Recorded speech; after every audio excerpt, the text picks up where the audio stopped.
and welcome to another edition of my Become Unstoppable series. And always, I have an amazing guest for you. And today I have Caroline. So, Caroline, would you like to introduce yourself?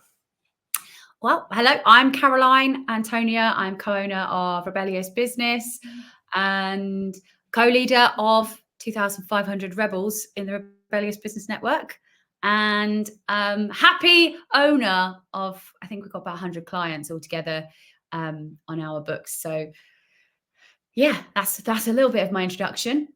Lovely. And we'll find out more about you in a moment, my love. And those who don't know me, my name's Julie Fitzpatrick, and I'm a multi-award winning therapist and coach. And I love to help all you beautiful people out there who are struggling really with stress, lack of confidence, and help you become unstoppable. So I can work with you on a one-to-one basis or in a group, but we'll find out more about that as we go through this interview. So, Caroline, before we start, I need you to answer my famous question of what does being unstoppable mean to you?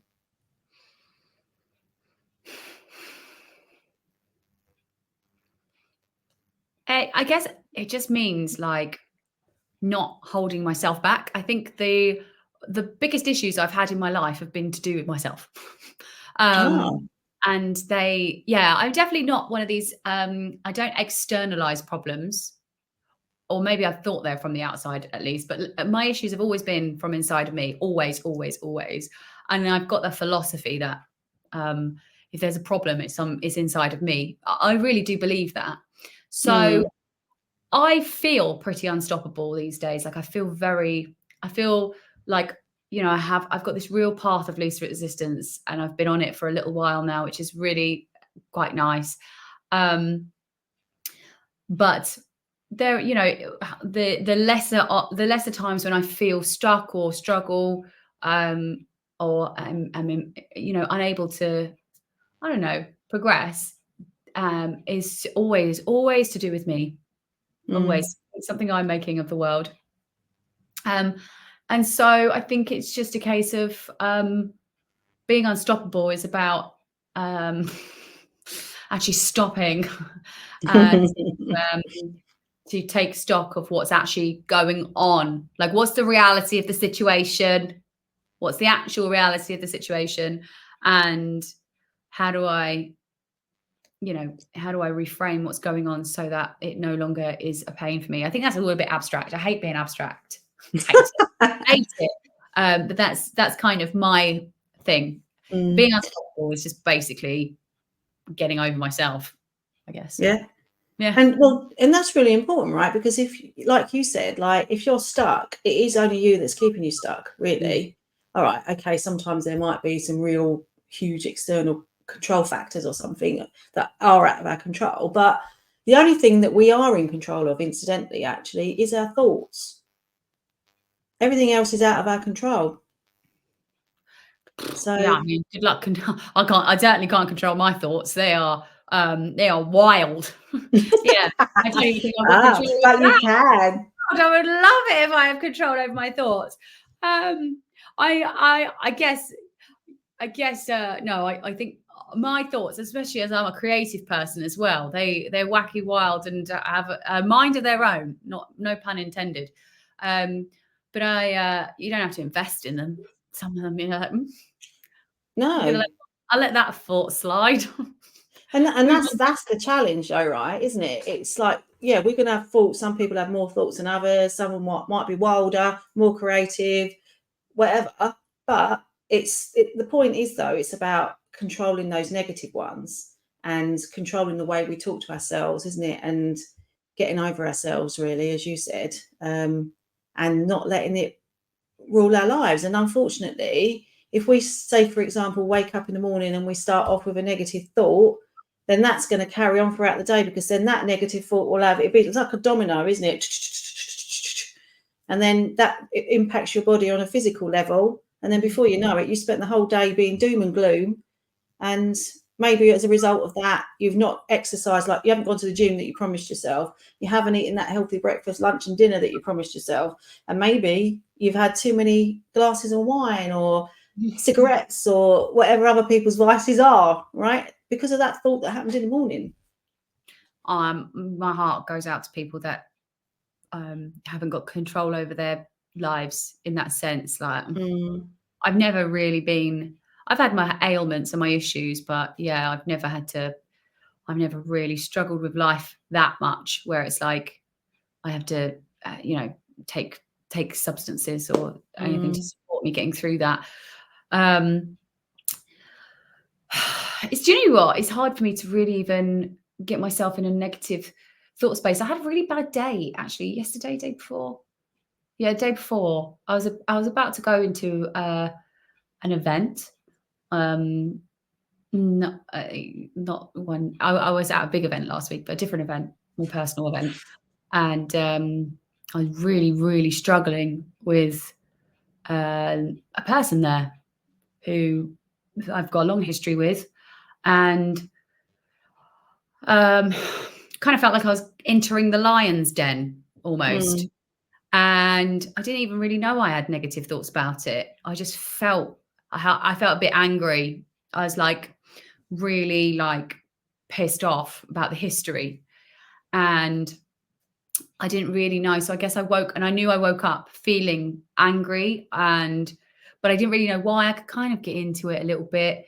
Anyway, so eventually after talking it through, I got really, really, really upset. And it was to do with feeling like in order to spend time with people that I care about, I have to also submit myself to being in the presence of someone who often causes me pain. And I felt very much torn between a rock and a hard place. Like, well, I can either, avoid this person happily, could easily avoid this person, but then avoid spending time with people I care about, or I can go there and just feel like crap.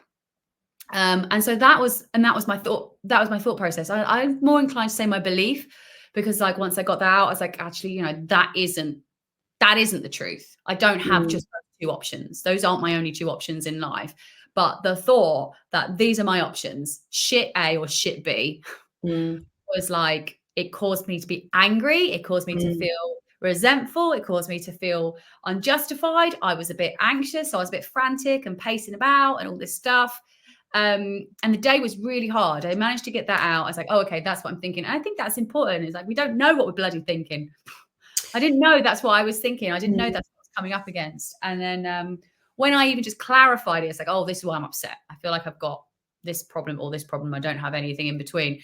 It soothed me a lot. And then I went to this event and it was really hard.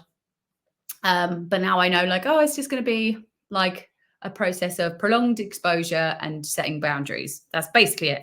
And that feels better. But anyway, so I guess the point was like, yeah, these you can wake up with thought, feeling, a situation that's bugging you, and it just fucks your day up, basically. Yeah, and I appreciate you being really, really real there, actually, because that's really, really being open with everybody.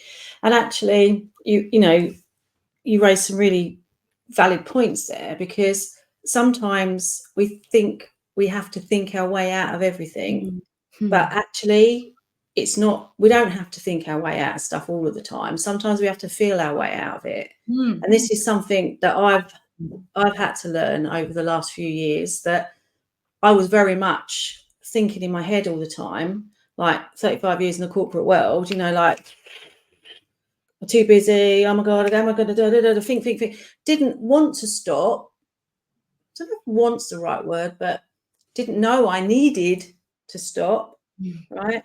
Because what happens is, if we just keep on going and we don't stop and we don't feel what we're feeling, then that's when we get in trouble. That's when we get the trapped feelings, trapped emotions, negative beliefs. Everything's just held in our body, which actually our whole body is our subconscious mind. So this is something that I've learned really recently, is learning how to feel in my body. And like you said so well, that you didn't realize you felt that way, but your body did. And your body triggered straight away when you knew you was going to meet this person, and you had that physical reaction, which then triggered your thoughts about what's going on with that. So it's a thought or a physical reaction. You never know which one necessarily is going to come first. Quite often it's the thought, but not always, as you proved. I can't even imagine it, you know, like I'm like, what comes first? It's just like, I feel like they're all a manifestation of like some kind of circumstances. I don't know, a perception. I don't know what it is, because I felt it. I was thinking it. My body was doing it, you know, I was pacing around, like everything, all the symptoms came out. But I don't know where the root incident was in that sort of like, obviously I'm about to enter this situation where I feel really, really uncomfortable. And the thing that is making me uncomfortable is because I feel like I've got this shit sandwich situation. Like I've either got to feel uncomfortable or not see people I care about. But I don't know when. Like, I don't know what came first. Like, I don't know if the thought came first. I don't know if the emotion came first. I don't know if the body movements came first. I don't know what came first. I mean, I guess I could trace it back to the fact that I agreed to attend. That's the first incident. But that's it, an agreement. Why then all have I got this like evacuation from all these different sensory points of like feeling terrible? Anyway, yeah, I've totally gone on a tangent here, but I just have no idea what comes first. But I completely agree. Like my brain produced the thoughts, but that's a really small part of the situation. Like maybe my heart knew, because like my soul was hurting in a way, like my gut, because I'm entering some sort of danger. All of the above. Adrenal system, because I'm pacing around, you know, it's like what the fuck comes first? I don't know.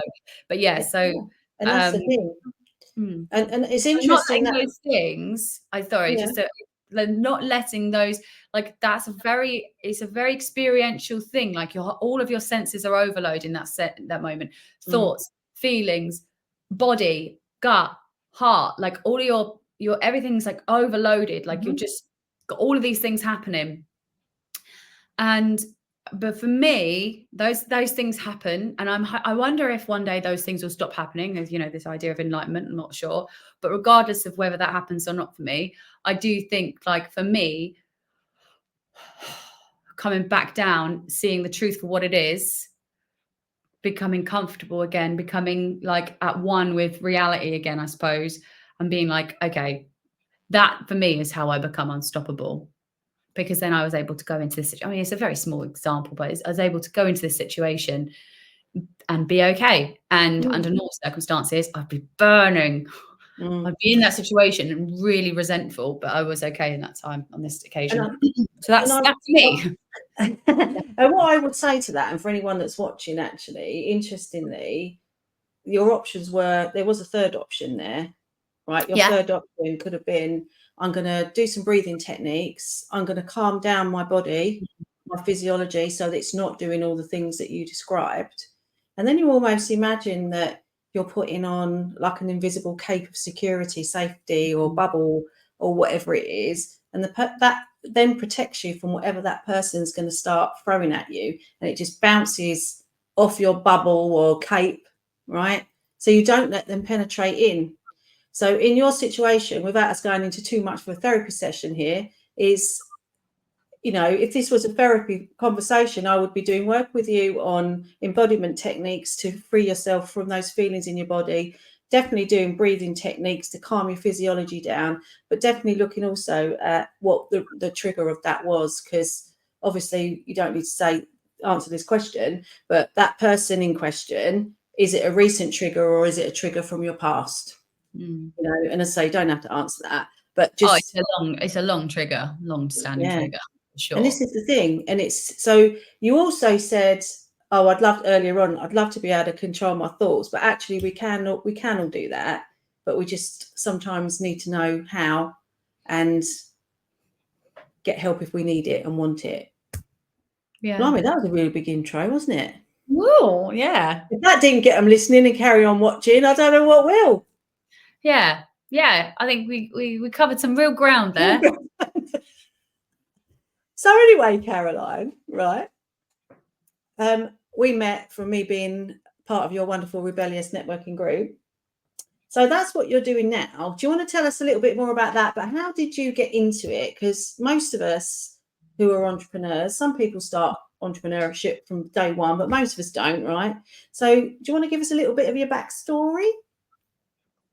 Well, I've always been entrepreneurial to the sense, like I've always had something going on that's like, I've had the odd pay, like I don't even know. I don't think I've ever had a salary. Oh, really? So you've always been sort of self-employed? Have I ever had a salary? No, hang on. That was pay per hour. So I had a job in a shop when I was 16. Yeah, I don't think I've ever had a salary. I think I've always, if I have had a traditional job, it was pay per hour. And oh God, I don't know when the last time that was. But yeah, I've forever been self-employed or doing like some entrepreneurial thing. I've never ever had a proper job. I'm a bit creative and I'm a bit free-spirited and I've traveled a lot and it just never fit with me to have a job. My mum says this all the time. She's like, oh, it's been a really hard journey for you. Like most people wouldn't have stuck. I was like, yeah, but you would have, because it wasn't really an option for me. I'm just not wired that way. What was you like at school then? I was that typical kid, which is like, Caroline does really well when she applies herself. That was the thing. But I had this thing, interestingly enough, and this is one of the things. I was often not criticized. It depends. Basically, I wouldn't do things unless I understood why I needed to do them. I couldn't do something for an arbitrary reason. So, for instance, like I had, my mum always tells this story where, like, when learning to write, we had these books that you had to write a page full of A's, a page full of B's, and they'd sort of bring my mum in and say that Caroline's done 4 A's, 6 B's, 1 C, 4 D's. I'm like, what is it? And then when my mum spoke to me about it, I was like, well, when I got it right, I moved on.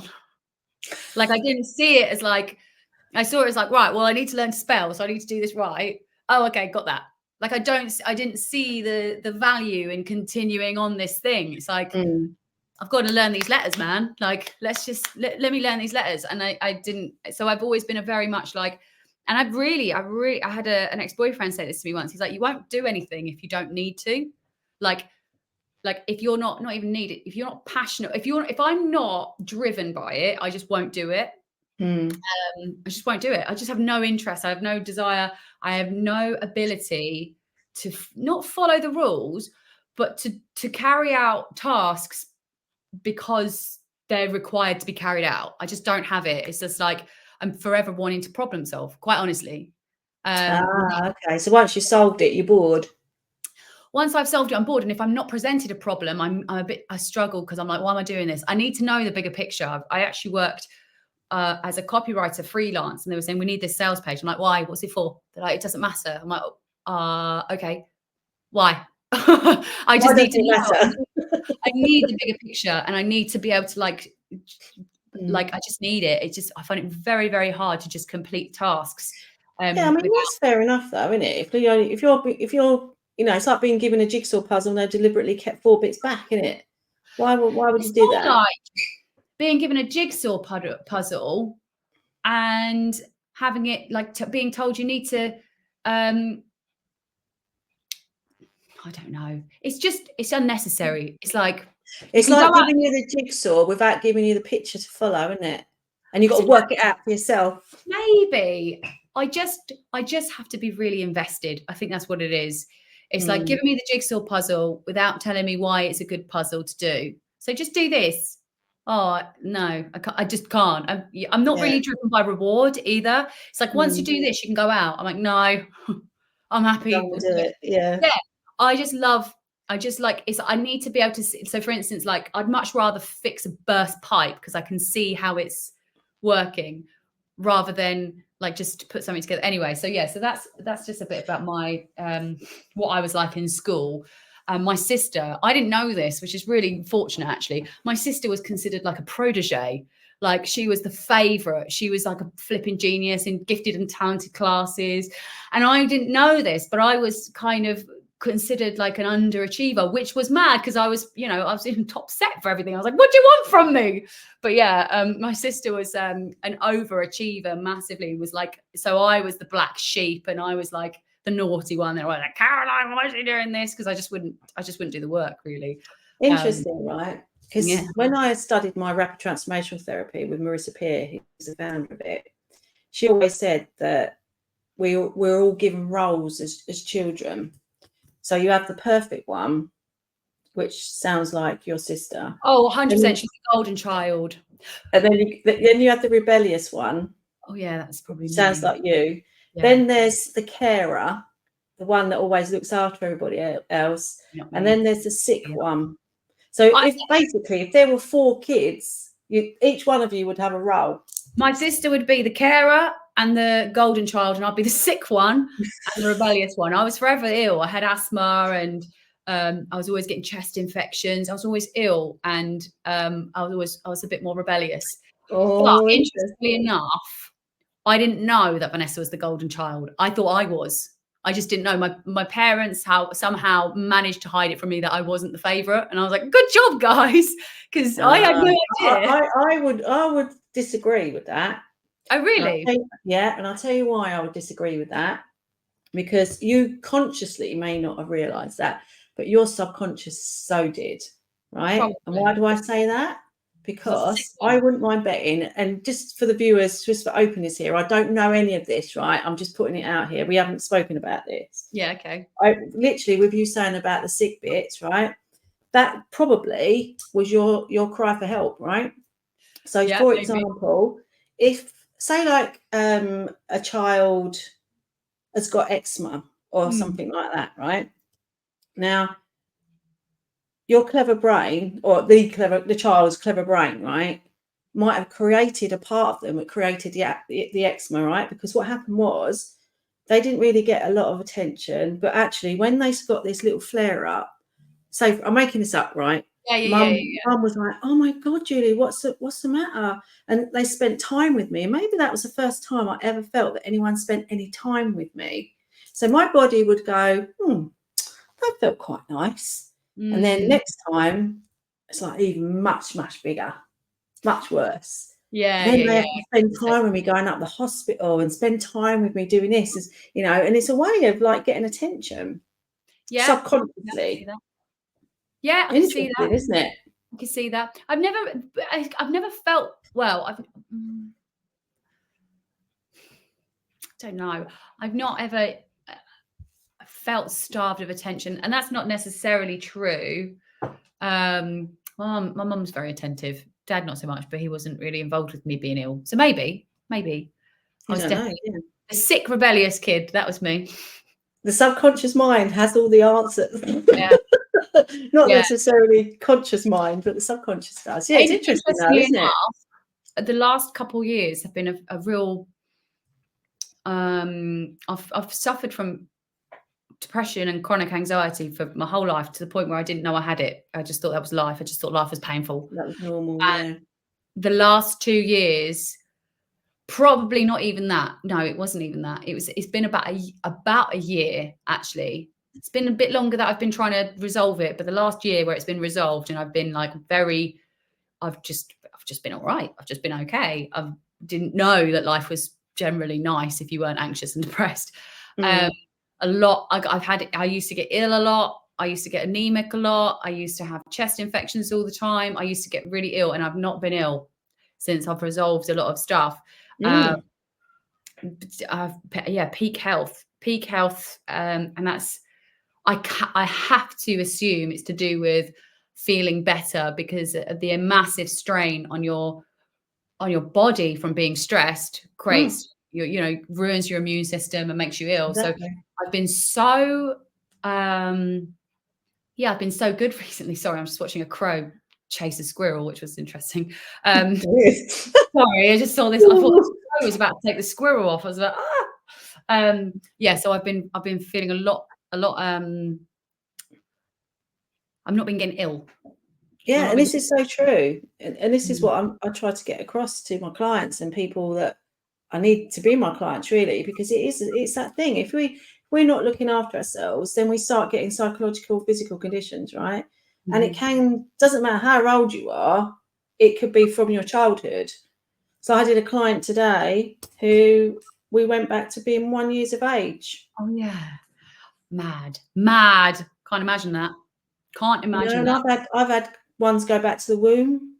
Yeah, that's crazy. It's crazy. But the thing is, this is the thing. Sorry, I don't. We're picking up stuff all the time. We're picking up vibration. We're picking up energies. We're hearing. You can hear in the womb, right?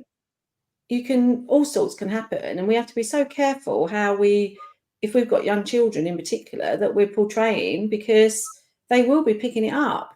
And like you said earlier, oh, I don't think they did, but they would have. Doesn't mean say your beliefs were correct, right? Because I bet if you was to ask your parents, they go, absolutely, we treat you the same and all that stuff. But as a child, right, 0 and 7 is the main time we pick up our beliefs, but with no logic.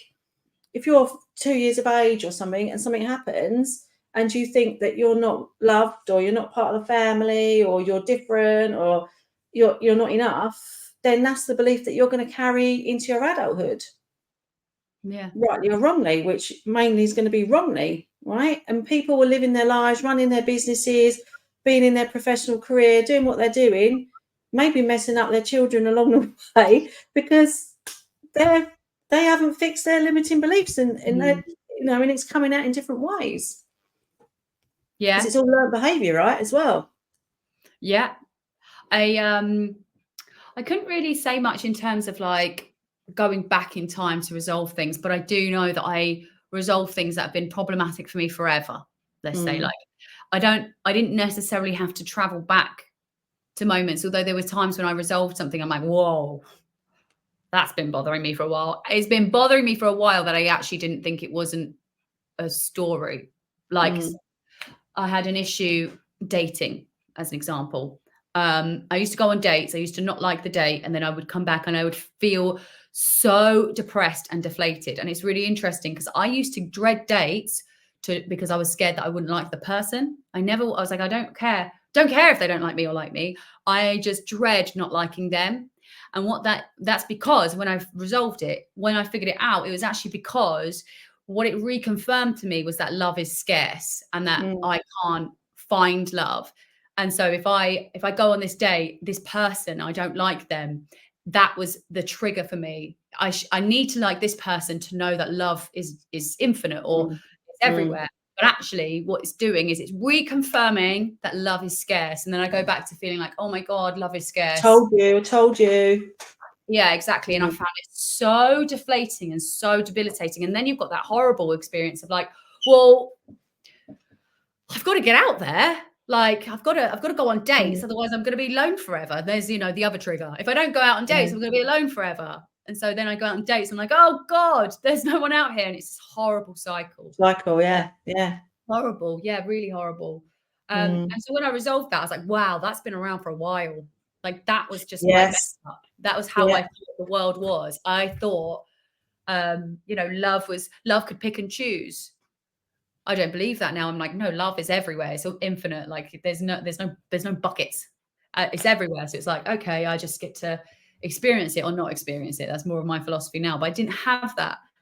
And I knew that had been affecting me for a very long time. I don't know when, I don't know where. I don't know if it's necessary for me to go into it because it's like, well, it's done, it's gone now, but I can. Yeah. And that's, if it's fixed, it's fixed. But I've had a few clients actually that I remember one in particular. Her issue was that she was in a relationship, but she didn't know whether it was going to last, didn't know she wanted to have children, or did she just not want to have children with them, or did she want to have children with them, and she went through all this stuff. But in the end, it turned out that she just didn't want to have children. She just decided that it wasn't anything to do with that. But to get to that decision, we went back to her childhood, and there was a scene, I think she was about 2, and her dad was sitting watching telly, and I think she went up to him or something for a cuddle, and he pushed her away, or so she thought. But the reality of it probably was he was like, hang on, I'm just, there's, something, like you do as an adult. And she took that her dad didn't love her. So she had the belief that love isn't available to her. So therefore she should push, once she's in a relationship, it's probably best to push them away first before they get rid of her. So she was always like trying to work out the exit plan. So her thing about, do I want children, it was like, well, do I want to have a baby and get lumbered with it kind of thing, get left holding the baby, because she just assumed that relationship wouldn't work. So it's so important. It's another great example, really, of why it's so important that we work on ourselves, because we are impacting many aspects of our lives, right? That example is about maybe never finding love, not you necessarily, just saying in general, maybe never finding love because you don't feel lovable. So you have to fix that hole in your heart, if you like, self-love. And once you fix that, then you will attract the right type of person, because sometimes you hear people as well, don't you, that they just have disaster after disaster because they seem to be picking all the wrong people. Well, not actually picking the wrong people, they're just attracting the wrong people, because their vibration, their message going out to the universe is like, I don't love myself, so don't, why would you love me? So then you attract the ones that are not necessarily going to be the keepers and the lovable ones, because you're saying, I don't need it, I'm all right. Yeah. But actually, that's wrong. And also, we expect relationships to fix this for us, but that doesn't work either. So you meet someone and it's all, chocolates and champagne to start with. Then after a while, that funny laugh that you loved is now irritating. And the funny little quirky things that you loved in the beginning are like, I'm going to punch them in the face if they do that again, right? And then, because what you've done, you've expected an external source to fix what's missing in you. And when they fail, then you ditch them because they didn't meet your expectations. But actually, that isn't their job. It's your job to fix yourself, right? So that's why a lot of relationships don't work. Well, sometimes it's the reason why they do work. People just get into relationships to hate each other. Yeah. I definitely had an issue with that, where I was dating guys that weren't particularly. I've never had really horrible. I've had one actually really horrible experience, but he didn't last long because he was horrible. It's like I've never really fallen prey to like a sustained sort of abusive relationship. I just had someone who was nice for about a week and then was wanker for a month, and I was like, oh, this is too much. I'm done with this. Yeah, he was horrible though. I can't. It makes me really feel for people in narcissistic and abusive relationships because it made me fall apart, and I had a pretty good sense of like, a sense of self and stuff. But like, I remember my skin broke out. I started smoking again. And this is just like, it was about a 6-week relationship. I mean, it was 3 months overall, because he was also, there was some talking afterwards. And like, there was like, I was trying to see the best in him. But, the whole thing was actually 6 weeks.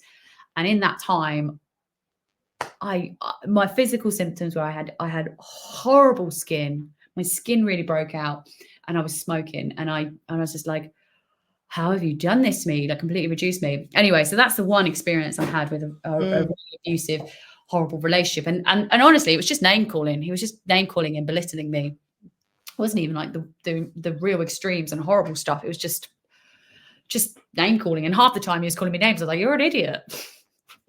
So yeah, I mean, and even knowing, I'm like, that's not true. I said, you're an idiot. It's still, I think it was because I was allowing someone to speak to me that way and being exactly. That was the thing. It was like, I didn't believe what he was saying, but I imagine if I believed what he was saying, that would have been horrible. But what could have also happened though, right? And I'm not saying it did, I'm just like hyperventilating, hypothesizing. Yeah. Although you might have known he was doing all of that, sometimes your subconscious can be triggering, or you could be going down in your timeline back to when you were, say, 4 years of age, when something similar happened. And that's how people get dragged down, isn't it? And especially with something like abuse, narcissism, mind you, they're normally the ones that are really suffering as well, because there's something really missing in their life, isn't it? Very low self-esteem. It was quite obvious. But yeah, wanted to bring me down as well. But aside from that, I was picking negligent partners typically. Like I wasn't attracted to abusive ones, and I didn't, and the odd one came along. I was like, no, fuck this. I was able to sort of like go no, but I picked a lot of negligent people that were just kind of just neglecting my needs really. And I didn't understand that, because there was this pattern from the age of 16 to 23, I was in relationship after relationship, and they were very attentive, very loving, they were really secure relationships. And the last relationship traumatized me because he wanted to settle down and have kids, and I didn't, and I wasn't ready. I was quite young. I was 21. He was younger than me, actually. He was 20, and actually maybe 22. Anyway, I felt so guilty about us breaking up that I internalized, oh, I'm a bad person. I can't date good people. I just end up hurting them. So from 16 to 20, I think it was 23 actually. 16 to 23, I was in long-term relationships, one after the other. I had no problem getting relationships. Actually, I couldn't seem to be single, and they were all good guys. And then from 23 to 31, I'm 33 now. 23 to 31, I could not sustain a relationship longer than 3 months. And I kept picking guys that were negligent, that were not invested, that were hot and cold, that were and I just didn't understand it, because I was like, there was this whole period of my life before where it was so easy for me, and why is it so hard now? Like, I cannot get into a relationship. I just can't do it. I can't make it work, and it's driving me mad as well. I had quite bad anxiety with it. It was because that last relationship, when it ended, it made me feel so horrible about myself, and it made me think that I didn't deserve to be with a good person. So then I was forever pursuing the bad guys. And interestingly, I wasn't picking the really bad ones that wanted to abuse me, who probably would have stuck around. I was just picking the ones that were like avoidant and negligent. So yeah, it was like, I just couldn't get into a relationship. Actually, I probably could have got into the one with the horrible guy. So that's a different one, but I wouldn't do that. So yeah, it was like, that wasn't even from childhood. That was from 23. And yeah, but you say it's not from childhood, but the thoughts and feelings are, the triggers are, that's the thing. Yeah. I wonder. Maybe it just reconfirmed it, or like confirmed it for me, made it worse for me, or something like that. And this is the thing, isn't it? If say like, and again, I'm making this up, right? Just for the record, I don't know this, but say your limiting belief from when you were 5 was that you're unlovable, right? So you take unlovable throughout your whole life, and then when you get into these relationships that were pretty good, that's fine, because you are lovable. But as soon as you get into the relationships, and like you said, they're reaffirming that you're not, you're like going right back to when you were 5, when I told you I wasn't lovable. And then you just keep attracting those types of people because you don't love yourself inside.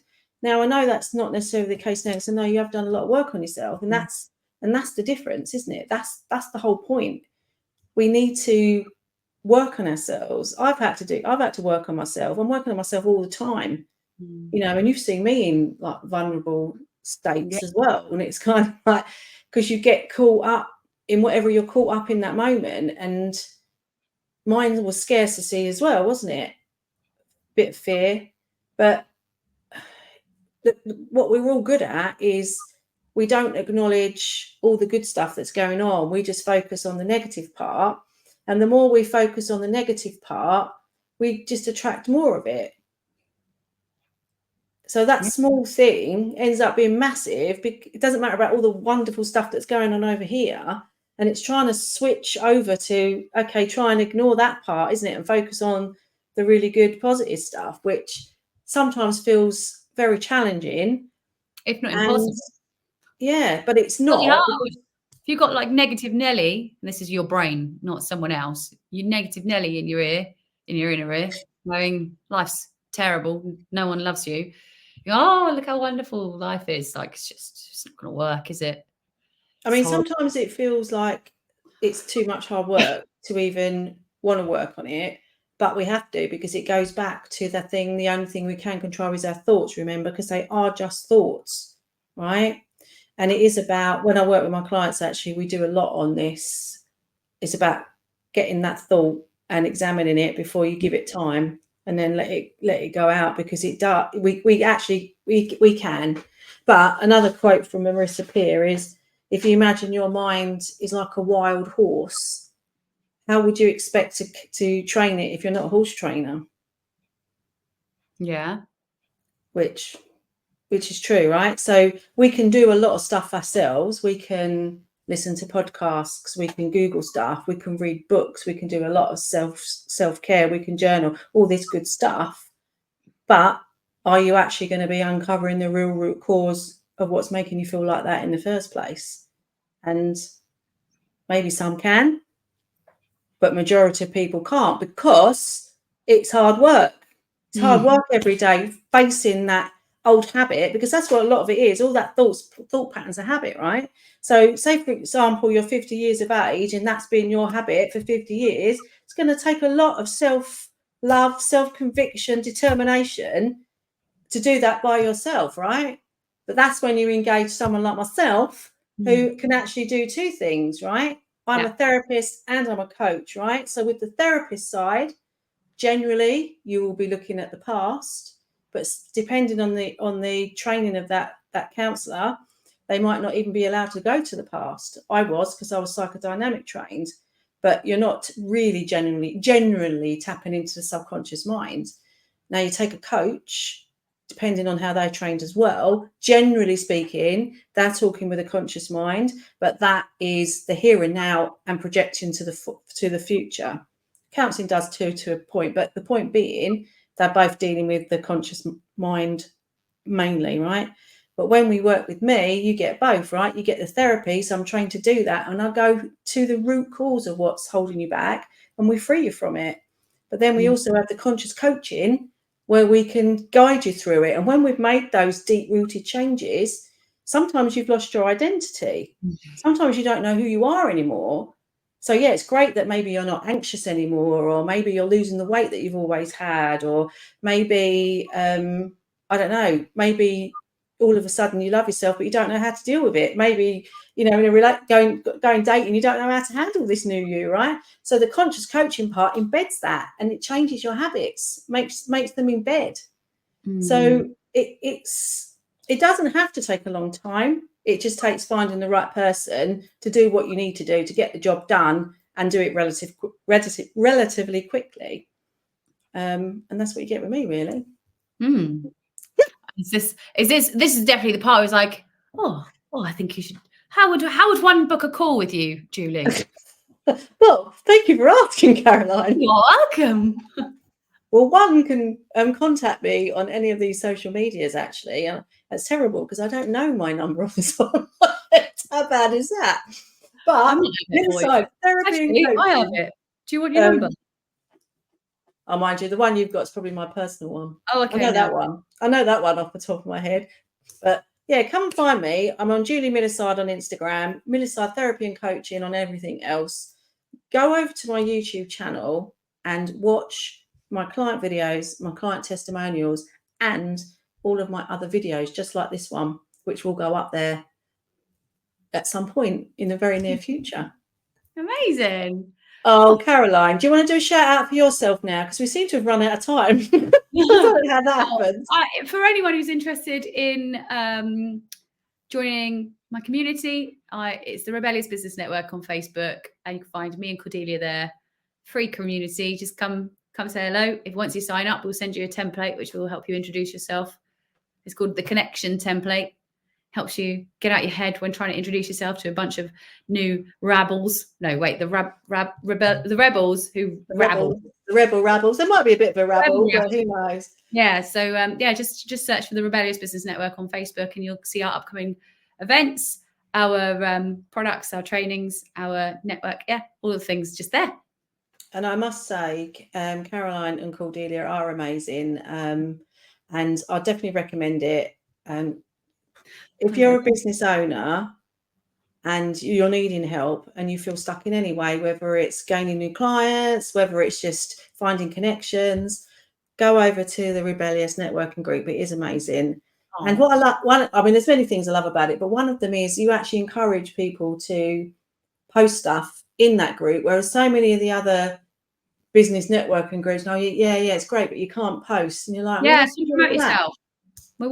It's a network. You're supposed to let people know what you're doing. Come promote yourself. Exactly. So go and check them out. It's really good. It's really good fun. And Caroline is although she alluded to it earlier about being a copywriter, she's brilliant, and that's exactly what she does. You just bombard her with stuff, information, and then she just goes, what about that? And you go, oh, you'll love what we've got now. Actually, I've got to introduce you to it. Oh, I'll show you. Got an extra thing. Got an extra thing. Yeah, no, so brilliant. It is great. Problem solving brain at the ready. So thank you everyone for watching, and like I said, we'll post where you can find us all in the relevant social medias, but definitely go over to YouTube and you'll find us over there. Thank you so much, Caroline, for coming. It's been a pleasure.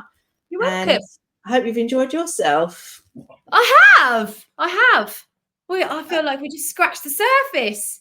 Just got, But tune in next week to find out Caroline's next installment. Yeah. About live therapy session. A live therapy session. Let's dig into Caroline's childhood trauma. Tell me more about this neglect, Caroline. Oh, I quite like the idea of this, Caroline, actually. But anyway. Oh no. Can't do a live therapy session. Well, I could. If you really need me to, I will. Oh, look, did you hear that, everyone? She said she would. Right. Anyway, thank you so much, everyone. Thank you for watching, and we'll see you next time. And I'll have another amazing guest for you. See you later. Bye.